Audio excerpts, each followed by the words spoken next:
Baik. InsyaAllah kita mulakan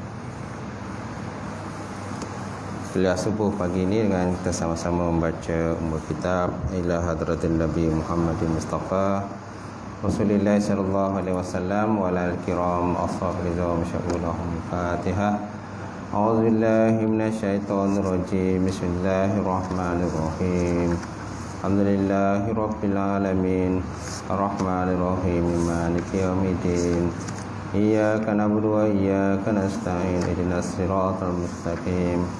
Siratal ladzina an'amta 'alaihim ghairil maghdubi 'alaihim waladdallin. Amin. Assalamualaikum warahmatullahi taala wabarakatuh. Alhamdulillahillazi nahmaduhu wa nasta'in wa nastahdi wa na'udzu billahi min syururi anfusina wa min sayyiati a'malina. May yahdihillahu fala mudhillalah wa may yudlilhu fala hadiyalah. Asyhadu an la ilaha illallah wahdahu la syarikalah wa asyhadu anna Muhammadan abduhu wa rasuluh. Allahumma shalli wa sallim ala sayyidina wa nabiyina wa habibina wa syafiina wa zuhrina wa maulana Muhammad imamil muttaqin wa qadudal mujahidin wa ala alihi wa sahbihi wa man da'a bida'watihi wa sanna bisunnatihi ila yaumiddin. Rabbi shrah li sadri wa yassir li amri wahlul 'uqdatam min lisani yafqahu qawli. Subhanaka la ilma lana illa ma 'allamtana innaka antal alimul hakim. Wala haula wala quwwata illa billahil alim azim. Qala Allah Subhanahu wa ta'ala fi kitabil karim ba'da auzubillahi minasyaitonir rajim. Bismillahirrahmanirrahim. Ya ayyuhallazina amanu taqullaha wartanzun nafsun ma qaddamat lighad wattaqullaha innallaha khabirum bima ta'malun. Sadaqallahul azim. Maksudnya, wahai orang-orang beriman, takutlah kamu kepada Allah Subhanahu wa taala dan perhatikanlah apa-apa yang kamu persiapkan untuk hari esok, iaitu hari akhirat. Wattaqullah, dan takutlah kamu kepada Allah Subhanahu wa taala. Supaya Allah Ta'ala itu maha meliputi terhadap apa-apa yang kamu kerjakan. Wa qala Nabi sallallahu alaihi wa ala alihi wa sahbihi wa baraka wa sallam, la yu'minu ahadukum hatta akuna habba ilaihi min walidihi wa waladihi wan nasi ajmain. Atau kama qala Rasulullah sallallahu alaihi wasallam. Maksudnya, tidak sempurna iman salah seorang kamu sehingga aku lebih dia kasihi, melebihi kasihnya kepada ayahnya atau ibunya, dan melebihi kasihnya kepada anaknya, dan melebihi kasihnya kepada manusia semuanya. Nawaitu ta'alluma wa ta'lim wa tazakkura wa tazkir wa naf'a wal intifa' wal ifadatu wa istifadah wal hassa 'ala tamassuki bi kitabillahi wa sunnati rasulih wa du'a ilal huda wa talarati ilal hari ibtigha amradatillah wa qurbihi wa sawabihi subhanahu wa ta'ala. InsyaAllah semati semulakan terimam kita pada pagi ini salat subuh berjemaah. Alhamdulillah. Seterusnya yang saya hormati Fadil Tuan Bilal kita, kemudian pengurusi surau, Jawatan Kuasa Surau, sidang jemaah muslimin, muslimat, mukminin, mukminat Allah Ta'ala. Alhamdulillah, kita panjatkan puji dan syukur Allah Ta'ala kerana dapat bersama pada pagi ini untuk kita meneruskan kuliah subuh, insyaAllah, sambungan kuliah subuh. Jadi sebelum kita baca kitab soal jawab agama tu, kita lihat satu hadis Nabi Muhammad sallallahu alaihi wa ala alihi wasallam. Hadis riwayat daripada Abu Hurairah bahawa Rasulullah SAW telah bersabda, al-mu'minu qawi khairun wa habbu ilallah minal mu'min dhaif. Al-mu'minu qawi khairun wa habbu ilallah minal mu'min dhaif. Wa fi kullin khairin wa fi kullin khairun. ihris ala ma yanfa'uka wasta'in billah wala ta'jiz fa in asabaka syai'un fala taqul law anni fa'altu kaza kana kaza wa kaza, law anni fa'altu kaza kana kaza wa kaza, walakin qul qaddarallahu wa ma syaa fa'ala, qaddarallahu wa ma syaa fa'ala, fa inna law taftahu amal syaitan, fa inna law taftahu amal syaitan. Hadis riwayat daripada Imam Muslim. Maksudnya al-mu'min qawi, orang beriman yang lebih kuat, orang beriman yang lebih kuat, khairun, terlebih baik, wa habbu ila Allah, dan terlebih dikasihi kepada Allah, terlebih dikasihi oleh Allah, minal mu'min dhaif, daripada orang yang beriman yang lemah, orang beriman yang lemah, kan?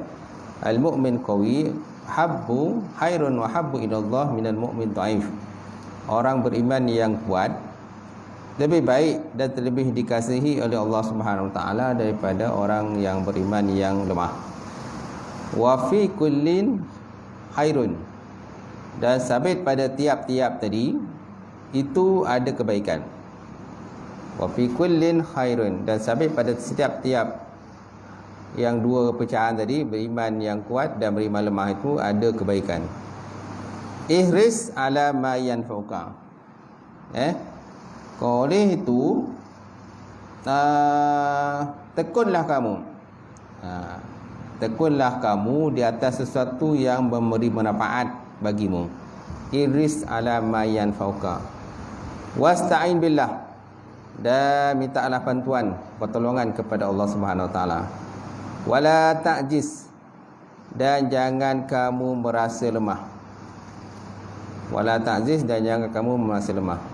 Wa in asabaka syai'un, dan jikalau ditimpa akan engkau oleh sesuatu jikalau ditimpa akan engkau oleh sesuatu, fala takun maka janganlah kamu berkata law anni fa'altu kaza kana kaza wa kaza, jikalau sesungguhnya aku melakukan demikian, nescaya adalah demikian. Lau takul la fala takul, maka janganlah kau berkata lau anni fa'altu kaza kana kaza wa kaza, jikalau sesungguhnya aku melakukan demikian, nescaya adalah dia akan terjadi demikian. Walakin, tetapi, kul, kata olehmu, qaddarallahu, Allah Ta'ala telah mentakdirkan, wa ma syaa, dan barang yang dikehendak, fa'ala, maka dia lakukan. Apa yang dia kehendak, maka ianya lakukan. Allah Ta'ala buatlah je tu. Fa inna law, maka sungguhnya perkataan law itu, jika law itu, taftahu amal syaitan, membuka ia akan pekerjaan syaitan, membuka dia pekerjaan tanpa perbuatan syaitan. Jadi hadis ni tuan-tuan, hadis ni dia ada dua pengertian lah. Jadi Nabi sebut dalam hadis ni, al-mu'min qawi khairun wa habbu ila Allah minal mu'min dhaif, orang beriman yang kuat terlebih baik dan terlebih dikasihi oleh Allah Ta'ala daripada orang yang beriman yang lemah, kan? Wa fi kullin khairun, dan pada setiap sesuatu itu ada kebaikan. Jadi ulama-ulama telah membahaskan berkenaan hadis ni lah. Jadi mereka membuat kesimpulan hadis ini dia ada dua pengertian. Pertama, beriman dalam pertama kuat dalam bentuk duniawi, yang kedua beriman dalam bentuk ukhrawi. Pertama beriman dalam bentuk duniawi, yang kedua beriman yang kuat dalam bentuk ukhrawi, yang kedua kuat dalam bentuk ukhrawi, duniawi dan ukhrawi lah. Baik.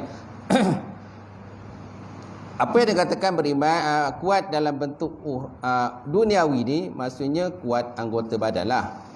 Kuat anggota badan, kan, semangat anggota badan dia.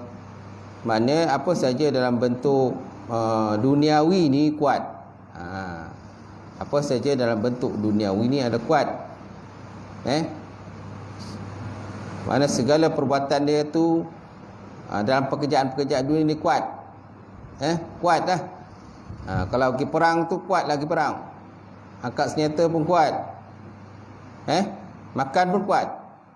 Makan pun kuat lah. Macam tu. Yang kedua, dalam bentuk ukhrawi. Mana kuat ini kuat dalam sudut keimanan kepada Allah. Kuat dalam bentuk keimanan kepada Allah Subhanahu Wa Taala. Inilah pendapat yang lebih kuat lah. Pendapat yang lebih kuat. Kenapa dikatakan kuat ini? Kuat dalam sudut ukhrawi, dalam bentuk akhirat ataupun dalam bentuk sudut keimanan kepada Allah Subhanahu Wa Taala. Kerana disebut dalam hadis ni, selepas daripada itu dia kata wa fi kullin khairun, dan sabit pada setiap itu ada kebaikan. Sabit pada setiap kedua dia tadi, orang yang beriman yang kuat dan orang yang beriman yang lemah itu, kan, pada setiap itu ada kebaikan dia. Okay? Jadi ia yang lebih sesuai kepada keimanan kepada Allah Subhanahu Wa Taala. Kerana kalau kita lihat daripada sudut duniawi, kuat dalam sudut duniawi ini ada dua. Satu, kuat dalam bentuk buat baik. Satu, buat dalam bentuk buat jahat. Satu, kuat dalam bentuk buat baik. Satu lagi kuat dalam bentuk buat jahat. Sedangkan orang kuat dalam bentuk buat jahat, tak ada kebaikan. Apa kebaikan yang ada pada orang buat jahat? Dia kuat mencuri. Kuat mencuri, kuat merompak, kuat minum arak, kan? Kuat mengumpat dan sebagainya, kan? Mana banyaklah benda-benda yang dalam bentuk duniawi ni dia kuat. Kuat angkat besi, kuat tengoklah kalau orang bertanding, kan, bertanding dalam bentuk duniawi ni, bersukan tu kan banyak dalam bentuk duniawi, angkat berat dan sebagainya. Kemudian apa tu, tengoklah kalau orang pertandingan apa tu, pertandingan bina badan kan dia tunjuk body tu, body dia semua tunjuklah. Semua yang ditutup tu alat je lah, alat tu. Senjata dia tu, itu je ditutup. Yang lain tu semua dibuka, didedahkan. Sebab pengadil nak tengok body dia, paha dia macam mana, lepas tu gaya dia, pusing sana pusing sini, kan, angkat sana angkat sini, kan. Sebab pengadil nak nilai lah benda tu, kan. Kalau body dia bagus kan, dapatlah menang, dapat nombor 1. Takkan kalah lah, tak? Tu pun kuat juga. Mana kuat dalam bentuk duniawi, dia ada dua. Satu, kuat dalam bentuk ukhrawi dan duniawi. Cuma dalam bentuk duniawi ni, dunia ni pada dua. Satu dalam bentuk kebaikan, satu dalam bentuk kejahatan. Mencuri pun kuat juga. Jadi ulama lebih cenderung kepada kuat dalam bentuk keimanan. Mana ukhrawi lah, kuat dalam bentuk keimanan kepada Allah Subhanahu Wa Taala. Kerana apa? Kerana pada hadis ini sebut wa fi kullin khairun, dan pada sabit pada setiap tadi ada kebaikannya. Sabit pada setiap tu ada kebaikannya. Mana orang beriman yang kuat, orang yang beriman yang lemah, dia ada kebaikan dia. Walaupun iman dia lemah, tapi ada kebaikan dia masih ada situ. Berbanding dengan kalau kita lihat dalam bentuk duniawi saja. Kuat dalam bentuk duniawi saja, tak ada kebaikan apa-apa. Tak ada kebaikan, hanya kebaikan dalam buat baik lah. Tapi dalam buat yang jahat, mencuri, tak ada kebaikannya ke situ. Jadi mana ulama lebih cenderung kepada mana beriman ni, beriman mana kuat ni, kuat dalam bentuk keimanan kepada Allah Subhanahu Wa Taala. Kan tu disebut, dia kata al-mu'min tu, al-mu'min qawi khairun wa habbu ilallah minal mu'min dhaif. orang beriman yang kuat lebih baik dan lebih dikasihi oleh Allah Subhanahu Wa Taala daripada orang yang beriman yang lemah. Orang beriman yang lemah. Wa fi kullin khairun, dan sabit pada setiap tadi ada kebaikan dia. Sama ada iman dia kuat ke iman lemah ni tetap ada kebaikan. Tuan-tuan.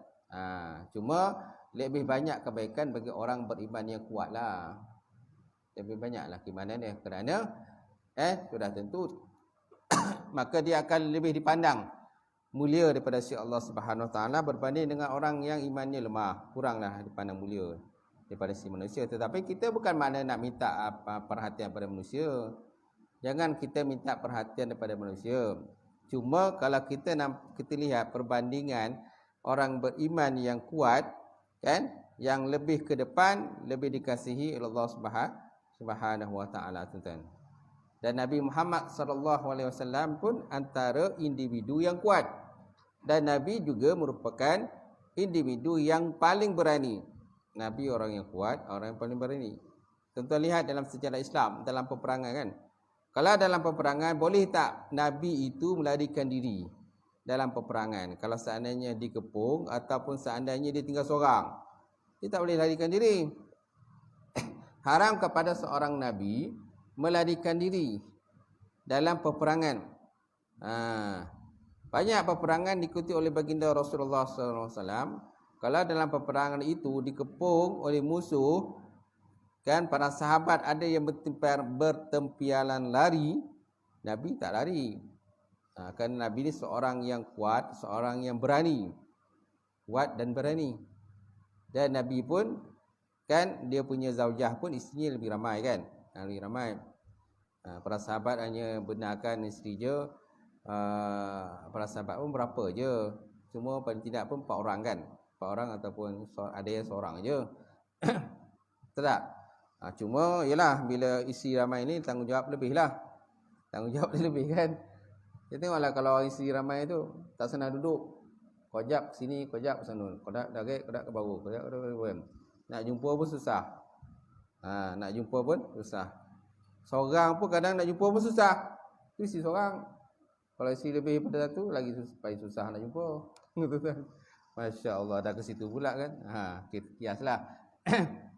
Dan para sahabat radhiyallahu ta'ala anhum pun, para sahabat pun dalam peperangan pun ada masanya para sahabat berlindung di belakang Nabi.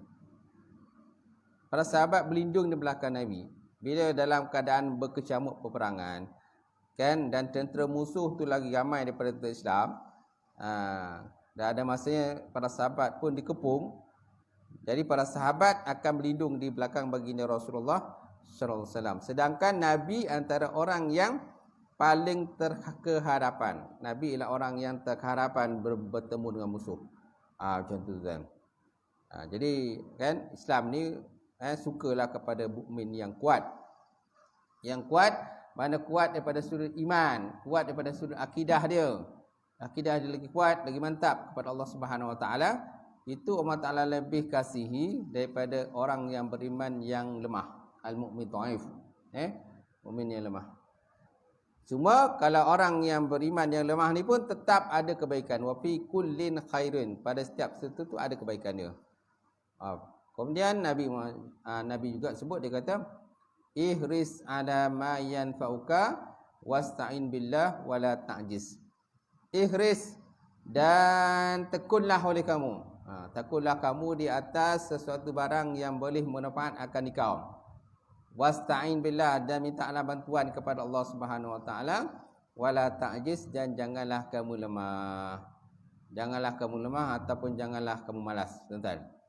Okey, hadis ni pula sambungan dia menyeru kepada kita untuk kita bertekun ataupun rajinlah. Ihris ni tekun, rajin, kan, ala ma yanfa'uka, di atas sesuatu yang boleh memberi manfaat pada kamu. Mana-mana sesuatu yang boleh manfaat pada kita daripada sudut akhirat. Yang paling sesuai pada sudut akhirat lah. Walaupun daripada sudut dunia ni pun penting juga. Daripada sudut dunia pun penting juga kita dapatkan sesuatu tadi. Tetapi mestilah kita dapatkan untuk mendapat keredaan daripada Allah Subhanahu Wa Taala.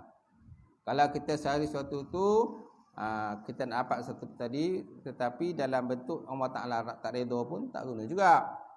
Mestilah kita nak dapat satu tu untuk mendapat keredaan daripada si Allah Subhanahu Wa Ta'ala. Jalan okey.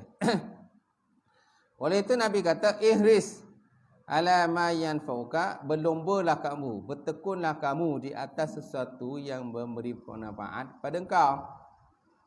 Wasta'in billah, dan mintalah bantuan kepada Allah Subhanahu Wa Ta'ala.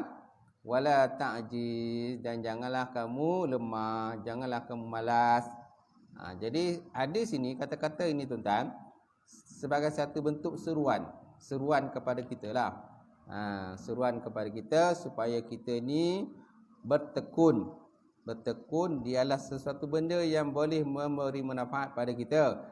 Ada daripada bentuk dunia ataupun akhirat, tapi lebih kepada bentuk akhirat lah.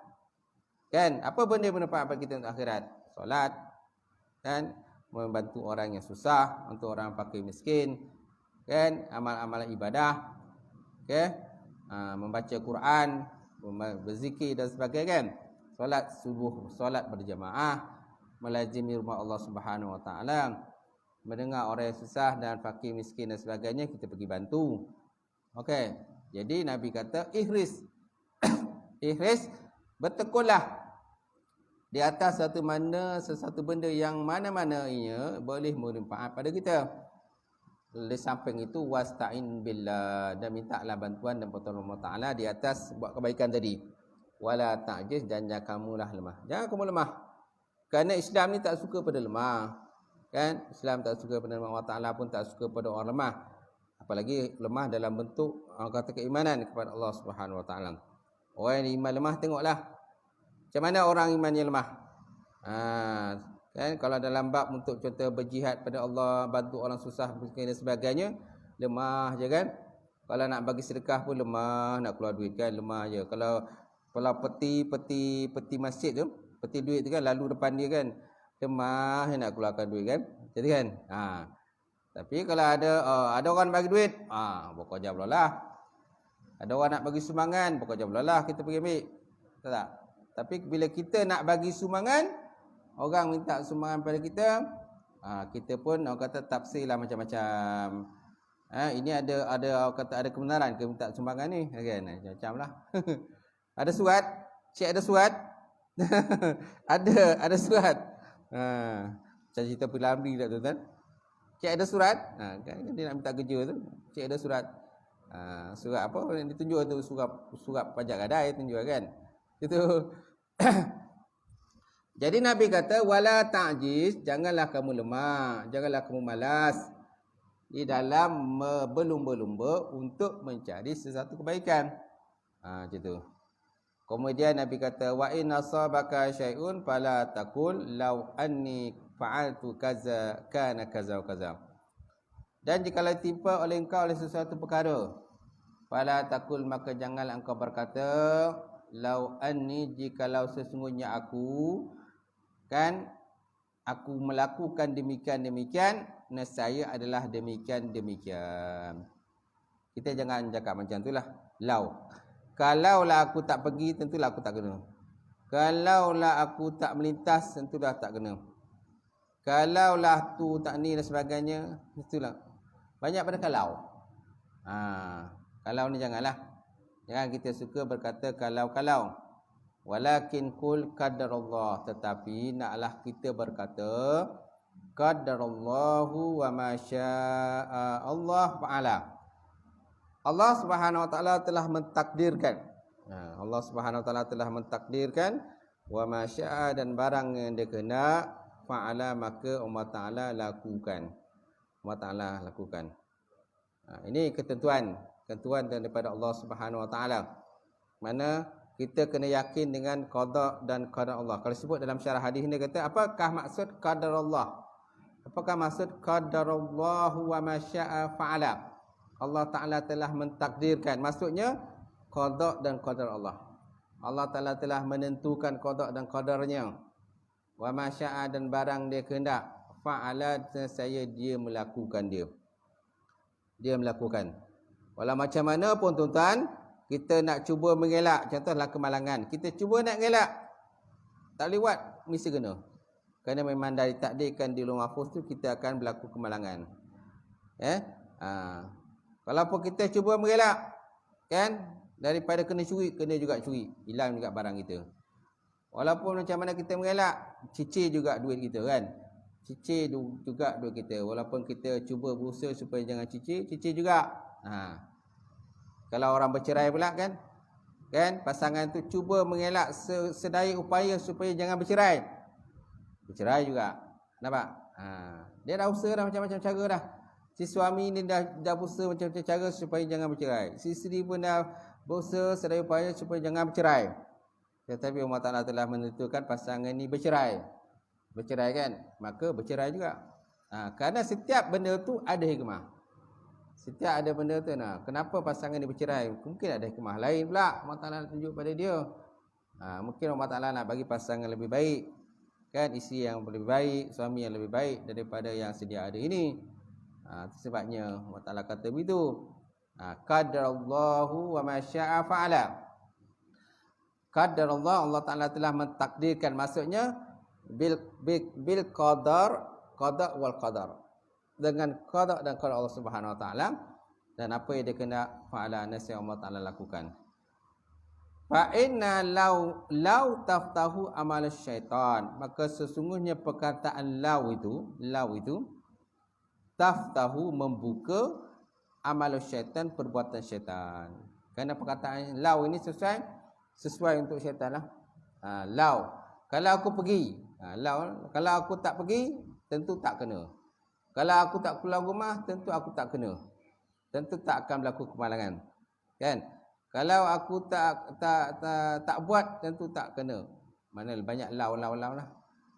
Law ini sebenarnya membuka kepada, kan, perhatian syaitan. Sebut dalam syarah hadis, dia kata maksud law membuka syaitan, maksudnya membuka was-was daripada syaitan. Membuka was-was. Jadi manusia pun jadi was-was, kan? Kalau lah aku tak pergi, tak ada lah. Kalau lah aku tak benarkan anak aku pergi mandi kat situ, tentulah dia tak tenggelam, kan? Kau banyak je tu. Kalau lah aku larang anak aku jangan pergi, kan, sekiranya aku halang anak aku tak pergi, tentu dia tak akan tenggelam. Dekat lubuk tu, kan, kat sungai tu, tentulah dia tak tenggelam, dia tak mati lemah dan sebagainya. Betul tak? Jadi perkataan law ni adalah perbuatan syaitan. Sebenarnya memang dah qada dan qadar Allah. Kita kena sebutlah. Memang dah qada Allah Ta'ala, berlakunya kematian tu, so matilah dia. Macam mana? Kenapa? Kerana Nabi sebut, kerana setiap perbuatan itu lil hikmati. Ada hikmah yang tersebut di belakangnya. Ada hikmah yang kita tak tahulah apa hikmah dia. Kadang Allah Ta'ala tunjuk hikmah dia, kemudian kadang dia tak tunjuk. Kadang dia tunjuk masa tu, kadang tak tunjuk pun. Adalah hikmah-hikmah yang kemudian. Faham tuan-tuan? Jadi hadis ni, tuan, dia termasuk, kalau disebut dalam hadis yang perkataan depan tadi, al-mu'min qawi khairun wa habbu inallah minal mu'min dhaif. Orang beriman yang kuat itu lebih dikasihi dan lebih dicintai Allah Ta'ala daripada mukmin yang lemah. Ini disebut oleh ulama hadis, dia kata min jawami'il kalim.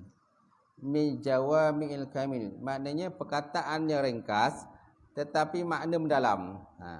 Perkataan ringkas tetapi makna mendalam. Mukmin yang kuat lebih dikasihi, lebih dicintai oleh Allah Ta'ala daripada mukmin yang dhaif. Kan? Apakah maksud yang kuat ini? Kuat ni maksudnya daripada sudut beriman, bukan kuat daripada jasmani. Kerana sebahagian daripada kita ni banyak mentafsirkan dengan makna kuat daripada jasmani dia, tubuh badan dia kuat, kan? Tapi ulama lebih, walaupun ada ulama mentafsirkan begitu, dia boleh dua sebenarnya. Sama ada beriman daripada sudut anggota badan, atau beriman kuat dalam bentuk anggota badan, atau kuat dalam bentuk beriman.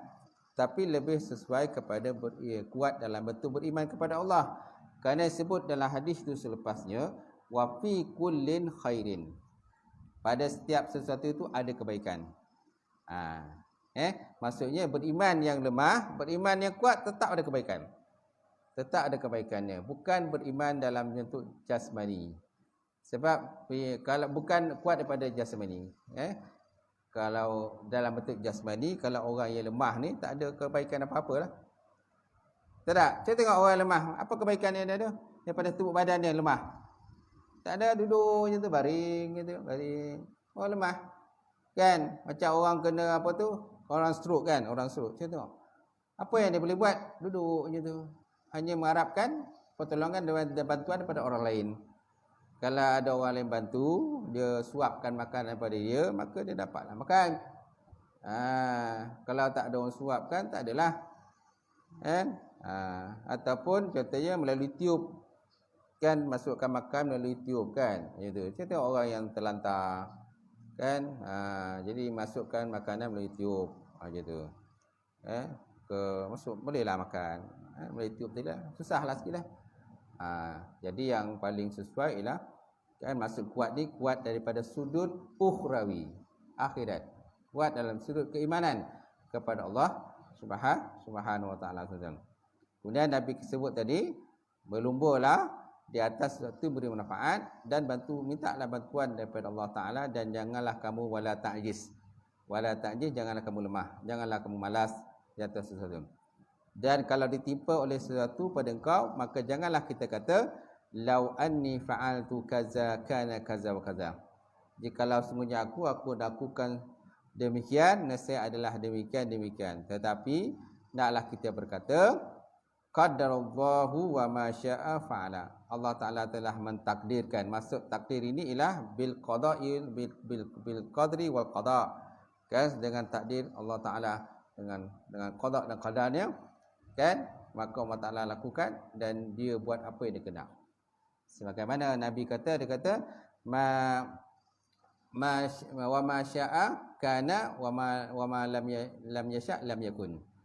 Wa ma lam yasha lam yakun. Apabila Allah Taala nak kehendaki maka dia lakukan, kalau dia tak nak maka dia tak lakukan. Gitu. Dia tak lakukan. Maka perkataan lau tadi membuka kepada syaitan. Amalan syaitan lah ini. Maksud amalan syaitan ini mewujudkan perasaan was-was dalam hati kita, kan? Menyebabkan kita ragu di atas sesuatu tadi, maka akhirnya kita tidak yakin dengan qada dan qadar Allah Subhanahu wa taala, dan ada sebab dia pula menyalahkan qada dan qadar Allah Subhanahu wa taala. Salahkan Allah Subhanahu wa taala. Macam itulah. Itu habis.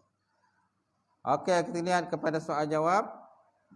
Tuan buka kitab, tuan-tuan, buka surat apa tu? Saya lupa dah. Buka surat 58. Soalan 78. Betul? 78. Apakah ada perkara-perkara yang boleh mengubah takdir, betul? Betul okey. Kita punya Syekhuna kita, Abang Saleh. Ya. Okey, soalannya, apakah ada perkara yang boleh mengubah takdir atas apa yang telah ditulis oleh Allah Subhanahu Wa Taala pada kita? Ada tak? Apa yang boleh mengubah takdir? Jawapannya tiada sesuatu. Tiada sesuatu yang boleh mengubah takdir Allah Ta'ala. Kerana Allah Ta'ala telah berfirman, ma asabaka min musibatin fil ardi wala fi anfusikum illa fi kitabin min qabli an tabra'aha inna zalika 'ala Allahi yasir.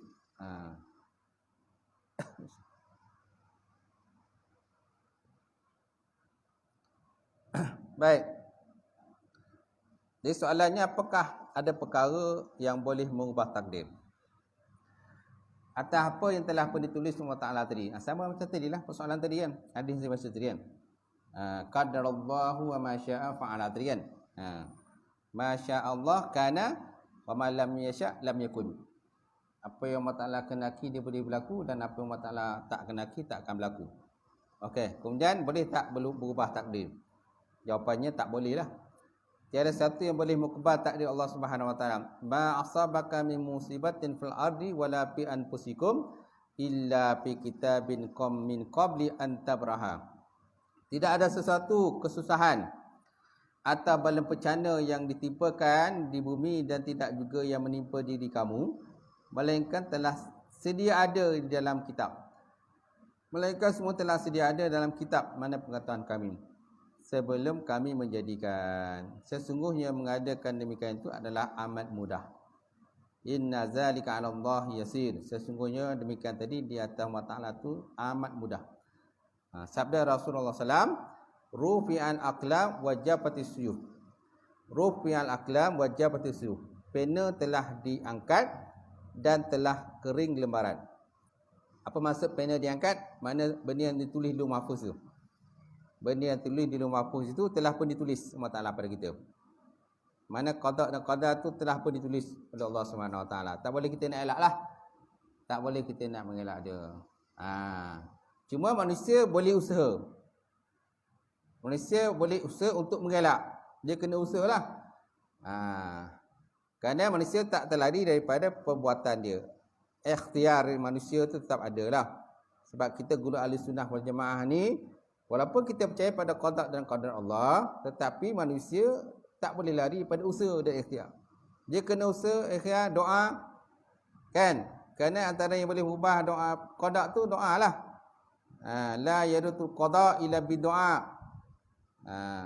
Qada tu tidak berubah melainkan dengan doa kepada Allah Subhanahu Wa Taala. Jadi manusia tak boleh larilah daripada tu. Jadi makna hukum asal dia asalnya tak boleh. Qada tu tak boleh berubah. Maksud yang tak boleh qada tu, yang tak ubah tu ialah qada yang telah berada dalam ilmu Allah. Bermaksud qada tak boleh berubah tu qada yang terdapat dalam ilmu Allah. Sedangkan qada yang terdapat di Lauh Mahfuz tu boleh diubah lagi dengan usaha dan ikhtiar manusia. Kau sebut dalam kitab lain. Dalam kitab Al-Qidah Al-Sunnah pun sebut tu. Gitu. Jadi maksud tidak ada sesuatu yang boleh mengubah. Itu maksudnya yang tak boleh ubah tu dalam ilmu Allah. Itu tak boleh diubah. Tapi di Lauh Mahfuz boleh ubah. Dengan doa kita, dengan usaha kita, ikhtiar kita dan sebagainya. Kemudian Al-Mubarakfuri kenapa kata ketika mentafsirkan hadis ini, telah ditulis pada Lauh Mahfuz apa yang ditulis daripada takdir tadi, dan tidak ditulis sesuatu yang lain selepas selesai daripadanya. Telah ditulis pada Lauh Mahfuz apa yang ditulis daripada takdir tadi, dan tidak ditulis sesuatu yang lain selepas selesai daripadanya. Kemudian kitabah, tulis. Tulis ada dua jenis. Pertama, jenis yang akan berubah dan bertukar, iaitu apa yang di Lauh Mahfuz, dan ada jenis yang berubah dan bertukar. Itu apa yang di bawah kuasa para malaikat. Apa yang akan tetap pada kali terakhir di sisi mereka ialah apa yang telah tetap tertulis di Lauh Mahfuz. Ini merupakan salah satu daripada maksud Allah Subhanahu Wa Taala, yamhallahu ma yasha wa yusbit wa indahu ummul kitab. Yamhallahu ma yasha wa yusbit. Allah Taala menghapuskan apa jua yang dikenakinya, dan ia juga menetapkan apa jua yang dikenakinya. Dan ingatlah pada sisinya itu ada ibu segala suratan. Ada ibu segala suratan. Jadi Allah Taala tu boleh ubah kalau dia kehendak. Tadi kita tak boleh nak ubah. Kita tak boleh nak ubah dia, cuma kita boleh usaha ikhtiar saja. Dan juga doa kepada Allah Subhanahu Wa Taala. Tapi apa yang ada pada dia tak boleh ubah. Pada Allah Taala tu tak boleh ubah lagi lah. Itu ketentuan daripada Allah Subhanahu Wa Taala. Itu wajibnya beriman pada qada dan qadar. Cuma dalam bab qadar ni susah sikit kita nak bahas. Susah sikit lah. Cuma yang paling pada kita ni yakin dan percaya adanya qada dan qadar Allah Subhanahu Wa Taala. Supaya kita jangan masuk dalam hadis tadi. Lau ni. Kalau aku buat macam mana? Kalau aku tak buat macam mana? Kalau aku tak buat, aku tak bagi anak aku pergi, sudah tentu dia tak tenggelam. Tentu dia tak akan lemas, mati lemas. Tak boleh lah. Kata lau tu tak boleh. Ataupun andainya pun boleh sama juga lah. Lau dengan andainya lebih kurang sama lah tu. Tak boleh lah kita ada macam tu. Jadi berdasarkan pada kita boleh memahami apa yang terdapat dalam hadis sahih tentang sifat menghubungkan silaturahim, boleh memanjangkan umur seseorang. Nampak? Kalau kita hubungkan silaturahim contoh dia boleh memanjangkan umur. Kalau kita malas menghubungkan silaturahim, kan pendek umur kita. Pendek umur. Atau boleh meluaskan rezeki seorang. Berdasarkan kepada ini kita boleh memahami apa yang terdapat dalam hadis sahih tentang sifat menghubungkan silaturahim, boleh menambahkan umur, mana memanjangkan umur seorang, atau boleh meluaskan rezeki seseorang. Jadi kalau rezeki nak luas, kena banyak hubungkan silaturahim. Kena banyak grup WhatsApp. Kena banyak grup WhatsApp lah. Tapi kalau banyak grup WhatsApp pun pening juga. Lepas itu bergaduh dalam grup WhatsApp. Bila bergaduh left kan gitu. Dah. Jadi pada nak menghubungkan silaturahim dah. Itu sebab biasa kadang-kadang isu politik dah. Bila masuk grup WhatsApp ni isu-isu politik. Kan itu kadang dia ni pahaman lainnya, ni pahaman lain macam faham kan. Satu lagi kadang-kadang post benda yang bukan-bukan. Benda yang bukan-bukan di post dalam tu. Jadi tak sesuai lah orang daripada masuk grup dah left grup. Kan dia tak nak masuk campur dalam hal macam tu kan. Macam tu. Jadi kalau nak buat grup WhatsApp ni mestilah kita kata share benda-benda yang ada manfaat. Kalau kau share benda tak ada manfaat daripada kau nak hubungkan silaturahim, jadi akhirnya memutuskan silaturahim. Memutuskan silaturahim apa gunanya? Nampak? Kalau grup WhatsApp itu tentang kubur, cerita tentang kubur jelah. Kan? Grup WhatsApp kubur, kan? Grup WhatsApp contohnya pengurusan jenazah. Grup WhatsApp pengurusan jenazah. Cerita tentang pengurusan jenazah lah. Ini cerita politik pun dalam tu. Jadi orang marah. Orang marah lah dia. Sesuai lah. Gitu. Okay. Kalau grup WhatsApp untuk perniagaan, cerita tentang perniagaan lah. Ini grup WhatsApp jual, cerita tentang perniagaan. Direct selling lah, online lah, macam-macam perniagaan kan. Gitu. Jadi orang pun fed up lah. Jadi orang yang kata nakkan info dah tak dapat. Dah terputus info tu. Dah terkeliru lah. Grup WhatsApp surau, grup WhatsApp sekolah, grup WhatsApp apa dia, macam-macam grup lah. Kadang apa pening lah, macam grup kan. Baik. Jadi begitu juga apa yang disebut dalam hadis tentang doa boleh menolak qada. Maka dalam ilmu Allah Subhanahu Wa Taala, Allah Taala mengetahui hamba-Nya yang menghubungkan silaturahim. Dan Allah Ta'ala mengetahui hamba-Nya berdoa kepadanya. Oleh itu ditulis baginya dalam Lauh Mahfuz kelapangan rezeki serta kelanjutan tempoh ajalnya. Serta kelanjutan tempoh ajalnya. Jadi maknanya Allah Ta'ala boleh mengubah dengan usaha dan ikhtiar kita lah. Kerana qada pun ada dua kan. Dia ada qada mubram, qada mu'alib. Qada mubram, qada mu'alib. Ada yang boleh diubah, ada yang tak boleh diubah. Yang tak boleh ubah tu dalam ilmu Allah. Dalam ilmu Allah Ta'ala tak boleh ubah lagi dah. Kan? Tapi dalam Lauh Mahfuz kata ulama boleh ubah lagi dengan usaha dan ikhtiar daripada manusia tadi. Kalau dia rajin usaha dapatlah. Kalau dia malas usaha macam tu dah. Tak ubahlah. Hanya mengharapkan saja daripada orang. Kalau contoh orang tak berkahwin kan, orang tak kahwin kan hanya tunggulah. Kalau ada usaha adalah, tak ada lah. Kan? Dia tak nak usaha lah. Tak nak usaha untuk mendapatkan pasangan hidup. Tak ada. Sampai bila pun macam tu ya keadaan membujang macam tu. Sampai ketua pun membujang. Tak ada, mana tak ada perubahan pada diri dia. InsyaAllah. Kemudian soalan 79. Seseorang ditimpa penyakit untuk tempoh tak terlalu lama dan tak dapat menahan kesakitan ini lagi. Bolehkah kita berdoa meminta supaya beliau dimatikan saja? Boleh tak kita doa pada dia supaya copet kelah ke mampus, copet ke mati kan? Macam tu. Kalau orang tu dah sakit sangat-sangat, cuma macam mana? Jadi jawapannya berdoa supaya dicabut nyawa oleh Allah Ta'ala adalah hukumnya tidak harus. Tak boleh. Tak boleh kita doakan orang tu kan? Berdoa supaya orang cepat mati. Buat baca Yasin 3 kali supaya dia copet dia mati. Kan? Tak boleh lah. Kita baca Yasin tadi supaya minta kesembuhan pada dia. Bukan supaya copet dia mati. Tak ada. Tapi Allah Ta'ala mentakdirkan sebaliknya kita tak tahu. Kan mungkin Allah Taala nak tarik nyawa ni tak tahu.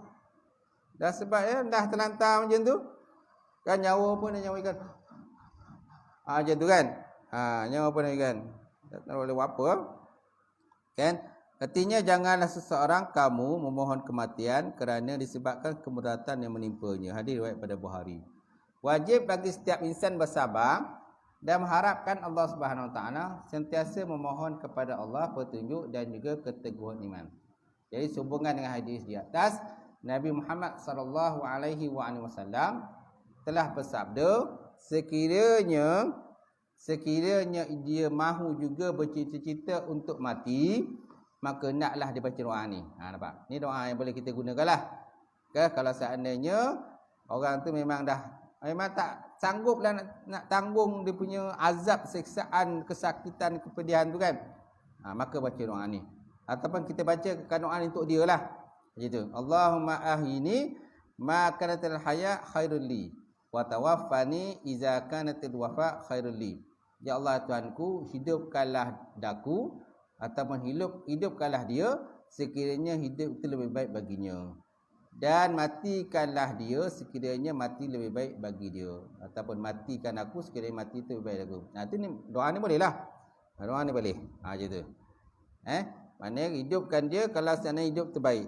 Dan matikan dia kalau mati itu lebih baik bagi dia. Daripada dia menanggung sesaan, kan, keperitan hidup, lepas itu menyusahkan ahli keluarga dia, kan. Ahli keluarga dia terpaksalah, orang kata kalau isteri tu terpaksalah berhenti kerja kerana nak menjaga suami. Tengoklah. Kan kalau orang sakit teruk kan, tuan tengoklah. Jadi terpaksa orang lain pula berhenti kerja pula. Terpaksa nak jaga kita yang sakit terlantar ni. Kalau isteri tu terpaksa isteri berhenti kerja lah. Bila berhenti kerja sudah tu tidak ada pendapatan. Macam tu. Duit tak masuk kan. Macam tu. Sebab terpaksa menjaga suami yang sakit. Ataupun terpaksa menjaga isteri yang sakit. Jadi Imam Bukhari berkata, maksud jangan kamu memohon cita-cita mati adalah disebabkan sama ada dia akan menjadi orang baik, lalu dapat menambah amalan baik, atau sama ada dia menjadi orang jahat, maka dia akan bertaubat kepada Allah Subhanahu Wa Taala. Betul. Kalau doa macam ni bolehlah. Tapi janganlah kita minta dia mati cepat. Matilah kau cepat, mati cepat. Tapi aku harta dia. Kan ada macam tu kan. Kan pernah berlaku pada zaman Nabi Musa AS tu, di mana ada seorang lelaki tadi, dia bunuh pakcik dia. Dia bunuh pakcik dia kan. Tu yang kisah kata Al-Baqarah tu. Dia bunuh dia pakcik dia tadi dengan tujuan untuk dia dapat kahwin dengan anak dia ke, ataupun dapatkan harta dia, nak dapatkan harta dia. Macam tu. Alah-alah dia pun mati. Sebab apa? Allah Ta'ala perintah kepada Nabi Musa untuk mencari lembu. Baqarah cari lembu. Kan tujuan lembu tadi kerana nak ambil anggota dia, potong ekor dia, nak dipukulkan kepada mayat itu. Dipotong mayat kan. Maka mayat tadi hiduplah dengan takdir Allah Subhanahu Wa Taala. Lalu Musa pun tanya, siapa yang bunuh engkau? Maka yang bunuh aku ni lah anak saudara aku, dia tu. Nampak? Anak saudara aku yang bunuh. Maka akhirnya dia dibunuh. Nampak? Kesan daripada nak minta orang tu mati cepat, akhirnya dia pun mati. Itu tuan. Itu kesan dia. Baik, itu sebabnya kita jangan segera minta kematian kepada seseorang. Gitu. Kemudian soalan 80. Sering ditimbul persoalan, kalau seseorang itu sudah ditakdir Allah Ta'ala sejak azali rezeki sekian banyak, umur sekian lama, apa gunanya lagi untuk kita bersusah payah mencari rezeki, berubat dan sebagainya? Lebih baik kan kita tunggu takdir Allah Ta'ala saja. Bagaimana jika mahu menjawab persoalan ini? Jawapannya, segala sesuatu sejak Allah Ta'ala mencipta kalam sehingga hari kiamat telah tertulis dalam Lauh Mahfuz. Apa tak? Segala sesuatu tu Allah Ta'ala cipta tadi, kan? Sejak Allah Ta'ala mencipta akan kalam pena al-qalam, kan? Wa ma yasturun, nun, kan? Nun wal qalami wa ma yasturun, surah qalam. Ada Quran satu surah namanya surah Qalam. Nun wal qalami wa ma yasturun kan. Jadi segala sesuatu tu Allah Taala telah cipta, dan qalam ini antara benda yang paling mulia, yang pertama dicipta Allah Taala, sehingga hari kiamat telah ditulis segala sesuatu di Lauh Mahfuz tadi. Bahkan dalam hadis dijelaskan janin dalam kandungan ibu apabila berlalu tempoh 4 bulan, ditulis malaikat untuk meniupkan roh padanya untuk dituliskan rezeki dia, ajal dia serta amalannya nanti, sama ada golongan bahagia ataupun golongan celaka. Semua telah pun ditentukan Allah Subhanahu Wa Taala. Kan? Namun menurut pandangan Ahlussunnah wal Jamaah, manusia perlu mengambil sebab dan ikhtiar untuk mencari rezeki itu. Nampak? Manusia kan dia ada tak terlepas daripada usaha ikhtiar dan juga sebab musabab. Sebab nak kenyang kena makan kan. Apakah penyebab pada kenyang? Makanlah. Makan ke kena usaha. Takkan kita nak orang lain nak suapkan. Macam tu. Oleh itu ini bermaksud seorang tak boleh menyatakan bahawa rezekinya sudah ditulis, maka tak perlu lagi lah dia melakukan sebab-sebab mendapatkan rezeki. Tak boleh cakap macam tu. Kan rezeki dah tulis dah. Memanglah rezeki dah tulis dah. Ulat dalam batu pun dapat rezeki, tak? Ulat dalam batu tu pun dapat rezeki tu. Kan? Binatang dalam laut, di daratan, burung terbang di udara, semua ada rezekinya. Allah Ta'ala tetap rezeki kepada dia. Kalau tak ada rezeki, matilah. Mana-mana yang telah putus rezeki, maka matilah dia. Manusia pun juga juga. Kalau rezeki kita dah terputus, kalau sebut dalam kitab tu, dalam kitab berkenaan dengan kematian kan, disebut apabila seorang hamba tadi kan, malaikat telah mencari rezeki dia di daratan, di lautan, dia dapati tiada satu pun rezeki dia lagi, maka telah sampailah kepadanya sakaratul maut. Telah sampailah padanya sakaratul maut. Malaikat cari rezeki ni, yang tukang cari rezeki ni dah cari dah. Pergi ke daratan, pergi lautan, pergi ke lembah, pergi ke bukit, cari rezeki dia. Tak ada, walaupun sebutir nasi pun tak ada lagi rezeki dia. Walaupun setitik air tak ada rezeki dia lagi. Maka dah sampailah kepada dia sakaratul maut. Dah sampai dah. Malaikat maut pun dah jenguk, dah perhati kan gitu. Maka dah rezeki dia tak ada lagi dah. Baik, seterusnya, maka tak perlu lagi dia melakukan sebab-sebab mendapatkan rezeki. Setiap rezeki ditakdirkan Allah Ta'ala dengan sebab-sebabnya. Antara sebabnya ialah seorang itu perlu bekerja untuk mendapatkan rezeki. Nampak? Apakah penyebab dapat rezeki? Kena bekerja lah. Kena bekerja, kena usaha. Jangan duduk rumah goyang kaki je. Hatta meniaga online pun tuan-tuan, meniaga online pun kena klik benda tu. Kena ada internet. Kalau internet tak ada, macam mana kau nak meniaga online? Tak? Kemudian kena ada stok barang. Ni barang pun tak ada. Kamu nak berniaga online, barang pun tak ada. Orang order barang tapi kita tak boleh hantar barang. Orang dah beli barang. Contohnya orang berniaga dalam Shopee kan. Kan banyak orang sekarang ni berniaga dalam Shopee. Buka bisnes dalam Shopee, tapi kena daftar dulu lah. Kan tuan snap lah gambar yang tuan nak jual tu, masukkan dalam Shopee. Lepas tu letaklah harga dia. Nanti kalau orang nak beli, nanti dia klik lah benda tu. Kan, dia klik, kita dapat, ada orang beli, ada tempahan. Tapi stok barang tak ada. Duduk macam tu je, tak ada barang. Okay, adakah berjaya perniagaan dia? Takkan berjaya perniagaan dia. Sebab dalam Shopee pun dia beritahu, barang tak ada, dia kata. Barang tak ada.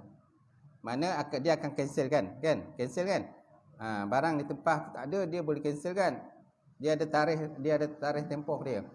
Apabila satu barang ditempah dalam Shopee tapi barang tu tak ada, dia boleh cancel kan? Secara automatik dia cancel. Betul tak? Macam tu. Nak niaga pun lain pun kena ada barang. Tak ada. Dengan apa? Apalagi kalau berniaga tepi kedai kota tepi jalan kan. Mesti ada barang, mesti ada produk dia. Seterusnya, antara sebabnya ialah seseorang perlu bekerja untuk mendapatkan rezeki. Firman Allah Subhanahu Wa Taala, "Huwallazi ja'ala lakumul arda zalula famshu fi manakibiha Wa kulu min rizqi wa ilaihi nusyur. Dialah yang menjadikan bumi mudah bagi kamu, maka berjalan dah di merata-rata ceruk rantau, serta makanlah daripada rezeki-rezeki yang telah pun dikurniakan Allah Subhanahu Wa Taala. Dan ingatlah kepada Allah Taala jualah tempat kembali kamu sesudah dibangkitkan hidup semula. Maka hargailah nikmatnya dan takutilah akan kemuka Allah Taala. Kemudian antara sebab bagi mendapat rezeki ialah bertakwa kepada Allah dan menghubungkan silaturahim. Okey. Antara kita nak dapat rezeki ni kena banyak bertakwa pada Allah.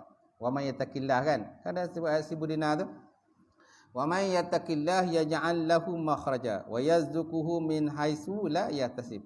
Wa may yatawakkal 'ala Allah fa huwa hasbuh. Innallaha balighul amri qad ja'alallahu likulli syai'in qadara.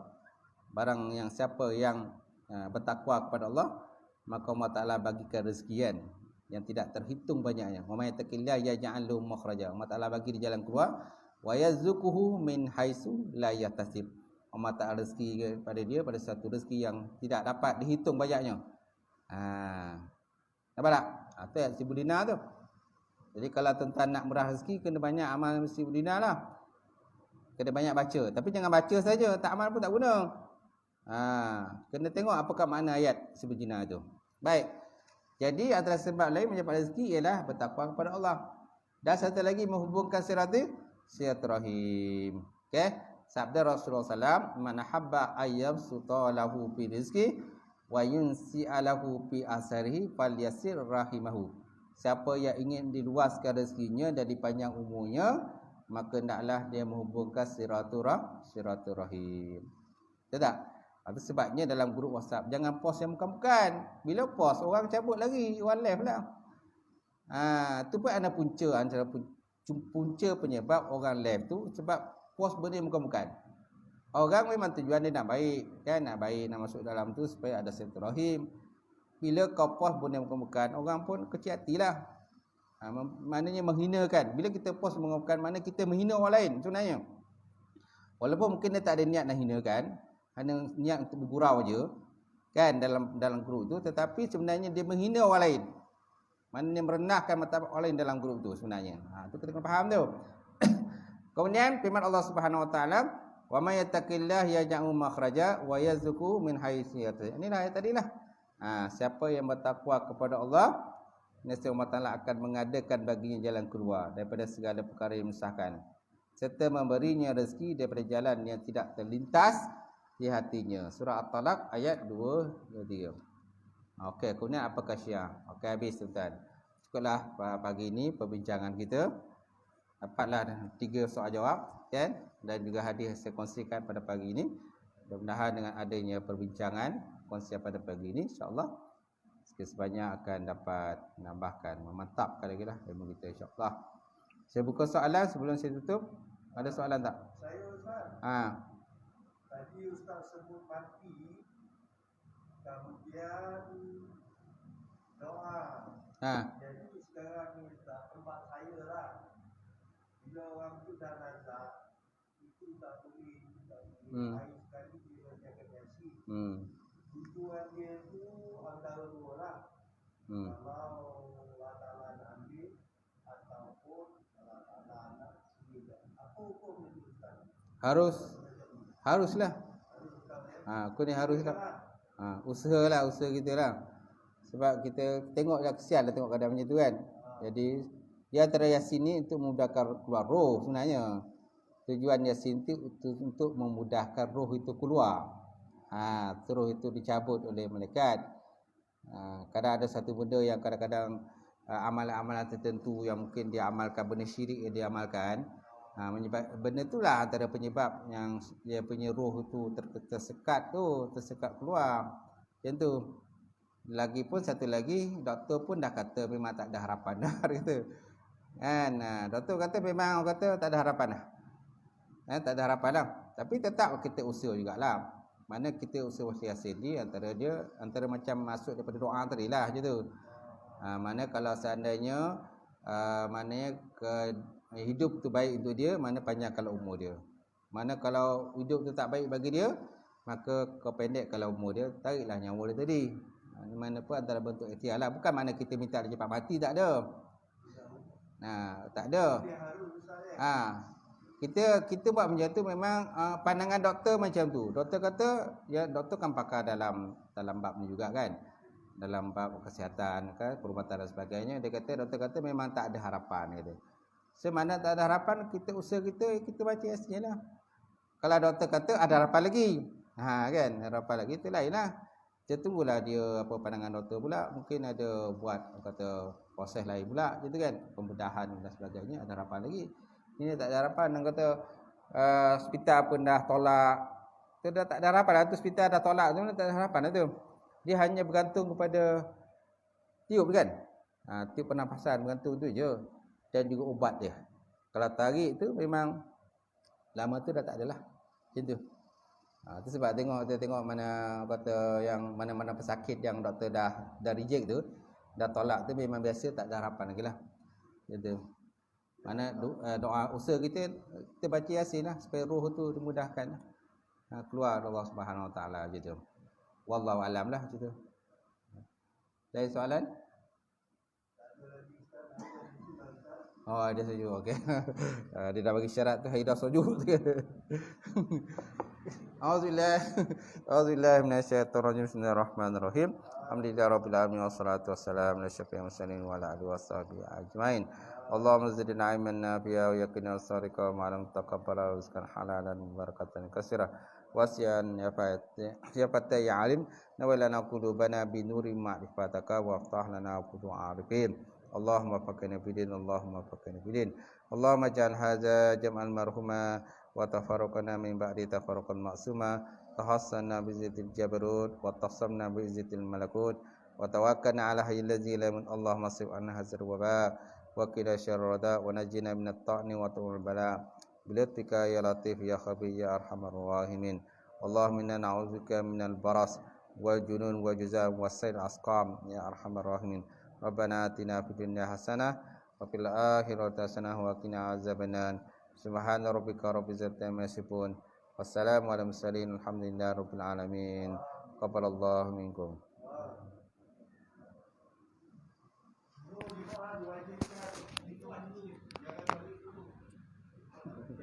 Diwajibkan.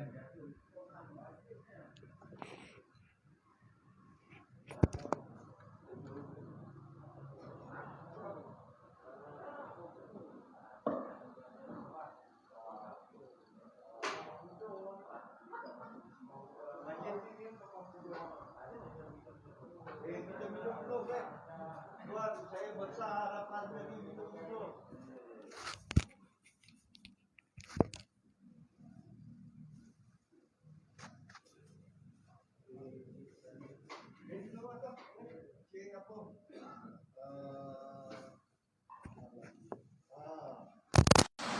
Lemak ada. Ustaz dulu Ustaz. Alright. Ya imam tu.